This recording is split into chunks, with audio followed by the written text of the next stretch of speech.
to run through the ESPN's power rankings because every Tuesday we're going to start doing Top 10 Tuesday, give our top 10 teams, and then we're going to react to power rankings and see how things kind of compare here. In this article on ESPN, and I want to give credit, it was written...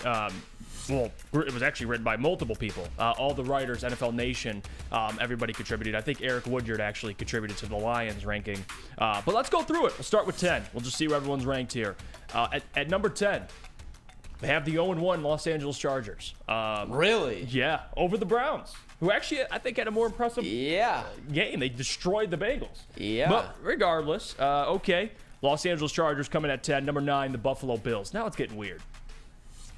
Bills look like garbage, and they're 9. I mean, that's another problem. I think that has to do with just last year. I don't know, I don't have any explanation for that. 8, the Jacksonville Jaguars, which, you know what, that's okay. I don't hate it. Again, and I said this yesterday. How do you game plan for Anthony Richardson? Like that's just kind of impossible.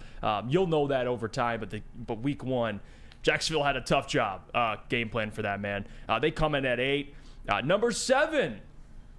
They have the Detroit Lions at number 7. They have 6 teams better right now than the Detroit Lions. And I sent the graphic, if you have it, if you could throw it up for me. This is the explanation. They put preseason ranking. They were 10. They rose up 3 rankings. Now they're 7. Best debut performance. They put Brian Branch. And then, of course, his stats, 3 tackles, 1 pass defended, and then an interception and obviously a touchdown there. And they write, Branch recognized that NFL game speed was faster than college football, but the former Alabama star looked comfortable against the Chiefs. He returned an interception for a 50-yard touchdown against one of the best offenses in the league. Quote, it definitely gives me a boost for my confidence, Branch said during Monday's practice. Quote, but each week is going to be a challenging week, and we've got to just keep on preparing how we did against Kansas City, and just for every week moving forward, we've got to do the same thing, end quote. And that was per Eric Woodyard. The Lions at 7. Sam Flannel, initial reaction there. 6 teams better than the Lions? You agree with that? It's not too far off from where you had them. No, I had them at 6. And I've kind of had an ongoing battle with how I feel about the Baltimore Ravens. I would slide the Lions above them simply for the fact that the Lions got a win at Arrowhead, albeit against a shorthanded Chiefs team, and the Ravens got a win which to me wasn't super impressive against the Houston Texans. I know that Mark Andrews was out, but I still don't think Lamar Jackson looked that great. Zay Flowers obviously showed out. Roquan Smith. That man's going to be a problem. Yeah, he is going to be a problem. And Roquan Smith had a great game, and the Ravens got the win. That's all well and good. But to me, I would put the Lions ahead of them. What I kind of look at when it comes to these rankings is whenever I've seen this rankings is where do they rank in terms of the rest of the NFC. You certainly wouldn't put them above the 49ers. No. I don't think you can put them above the Eagles. Even though the Eagles weren't super impressive, they still got a win at New England against a Bill Belichick-led team, which is a tough thing, and Jalen Carter looked phenomenal. And then you look at the Dallas Cowboys. Say what you want about the Giants and Daniel Jones and everything like that. They went to New York, a team that made the playoffs last year and made some upgrades and beat them 40-0, just curb stomped them on the road. So they don't deserve to be above the Cowboys just yet. I would put the Lions at 6. They obviously had a very, very impressive win. Their defense was really the star of the game, allowing a Patrick Mahomes-led offense, holding them to only 20 points and getting a pick 6 themselves in a game in which their offense actually didn't look that great. But let them win this game, and then maybe against the Atlanta Falcons, and then maybe we can talk about putting them in the top 5. For now, I think they're right about where they should be. I'd put them at 6. They have them at 7. I don't have a super big problem with it. And to your point, Sam, about the NFC argument, I mean, they're 7, Baltimore 6. I think they're right now they're better than Baltimore. Like you can't argue that week 1 they had a better performance. They beat the Houston Texans, but yeah, you should have. I mean, the Lions went on the road and took down the defending champions. But regardless, they're at 7. Baltimore's at 6. The Miami Dolphins are at 5.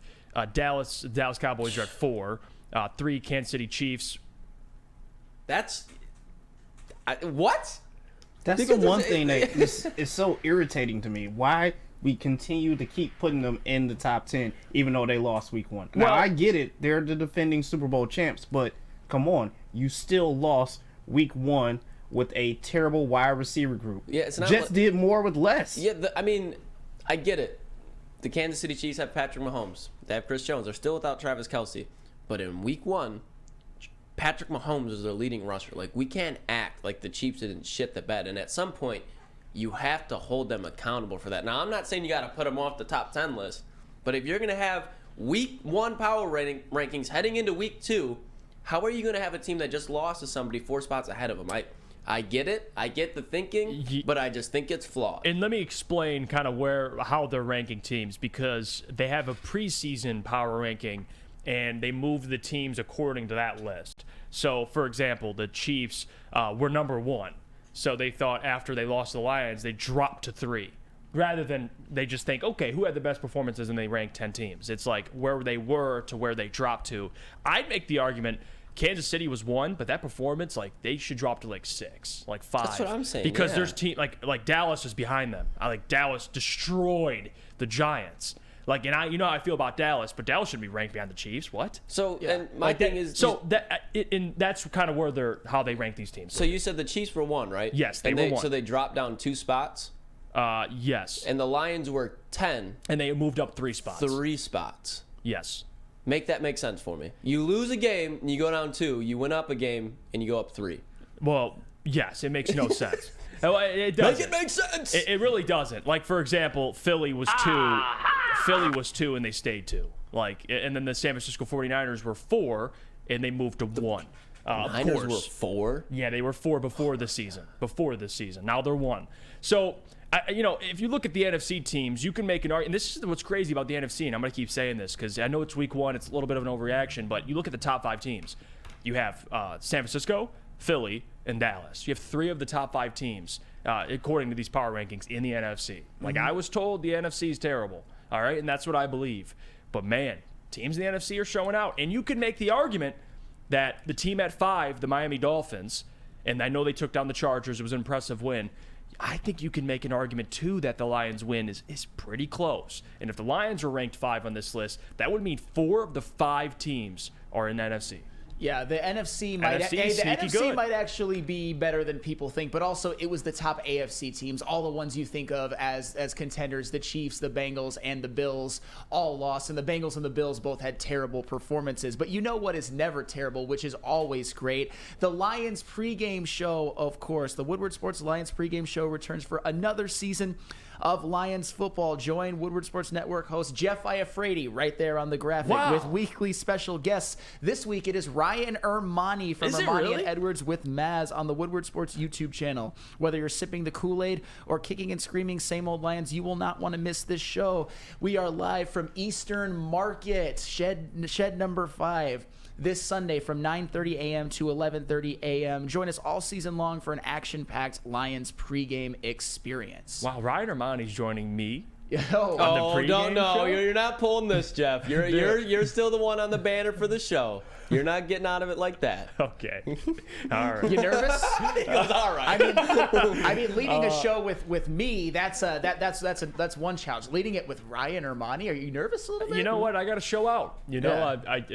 Fox 2 is scouting, so I got to show out for Ryan Ermanni. But I will say, I mean, this is the benefit, and Sam, you kind of went through this too. When you've been a fill-in, like I was a fill-in for a while, like you've done pretty much every show. Like I've done so many shows with Ryan now that it actually becomes easier to do these things. So I'm excited. It's gonna be a lot of fun, man. Sunday, that place is gonna be. And we'll talk about the ski masks thing at 9:30. Yeah. Don't worry, we'll get to the ski mask thing because I know people. There's a crowd of people that are like, and a little boomer-ish, but it's like, how could you wear a ski mask in an arena in 2023? That should be banned and you should be canceled. And then there's the other people that are like, hey, like I'm going to wear a ski mask. So there's no doubt. We'll talk about that at 9:30. So just wait on that. But I'll tell you what, overall for these rankings, I do think after this week, in a Lions victory, assuming, and I don't want to give away our scores or anything. We'll get to that later in the week. They'll keep climbing this list. And it's crazy to think about last year, at the end of last year, the 8-2 finish. You could have had them ranked as a top 10 team for how they finished. But right now, it's good to see them, after 1 week, so far, living up to expectations. They're a top 7 team, according to ESPN. You could argue, okay, maybe they should be top 5. I don't care, Sam. They're in the conversation. They're a top 7 team in the NFL. They're in the conversation. They are on notice. And like I said before, though, there are 3 NFC teams you can't put them ahead of right now. And I mean, you could argue that they could be over the Kansas City Chiefs, but then you've got the Dolphins, who also put on a hell of a performance themselves. I think the rankings are right about where they should be, and I think the Lions should actually take pride and be happy that they're ranked as a top 7 team in the NFL right now. I know they got one of the biggest wins of the week, but still, go ahead, Lucas. That's a good perspective to have, Flannel, because can we ever remember the last time the Lions were even inside the top 10 of the power rankings? It's been a minute. Even when I they had can't remember Stafford, them it on the was like, left you guys hand are at side of that 15. graphic. No. Look at them go. They're at 15 now. Isn't Yeah. that cute? Lose. Back down to 22. Lose again. Oh, now you're back at 25. Lose again. Oh, 28. But you're still not at 32. But we're going to make sure you do not even get close to that top 10. They didn't deserve it. But they're definitely a top 10 team now. I would say top 5 without a question. But I'll take it. Improvement is improvement. My eye just naturally goes to that second column. I can't help it. I look for them on the right side versus the left. Yeah, I did it this time too. This is new territory for Lions fans. Like, this is new for me.